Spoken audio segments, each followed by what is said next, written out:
നടേശനെതിരെ മലപ്പുറത്ത് നടന്ന youth league അധിക്ഷേപത്തിനെതിരെ SNDP Vadakara പ്രതിഷേധ പ്രകടനവും വിശദീകരണ യോഗവും സംഘടിപ്പിച്ചു. മലപ്പുറം ജില്ലയിലെ യാഥാർത്ഥ്യങ്ങൾ ചൂണ്ടിക്കാണിച്ചതിലെ ചില വാക്കുകൾ അടർത്തിയെടുത്ത് യൂത്ത് ലീഗ് വെള്ളാപ്പള്ളി നടേശനെതിരെ നടത്തുന്ന അധിക്ഷേപത്തിനെതിരെ വടകര യൂണിയൻ സെക്രട്ടറി PM രവീന്ദ്രന്റെ നേതൃത്വത്തിൽ കടത്തനാടൻ പ്രതിഷേധം നടത്തി. യൂണിയൻ ഓഫീസിൽ വെച്ച് ആരംഭിച്ച പ്രതിഷേധ പ്രകടനം പഴയ ബസ് സ്റ്റാൻഡ് വഴി പുതിയ ബസ് സ്റ്റാൻഡിൽ അവസാനിച്ചു.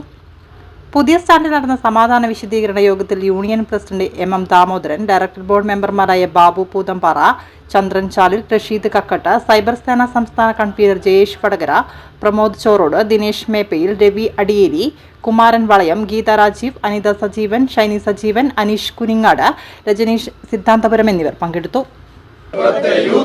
മലപ്പുറത്തെ യൂത്ത് ലീഗ് വെള്ളാപ്പള്ളിക്ക് നേരെ വന്നാൽ നിലക്ക് നിർത്തും സൂക്ഷിച്ചോ. ആരാണെന്നോ പറയുന്നത് ചോരച്ചാലുകൾ നീതി കയറിയ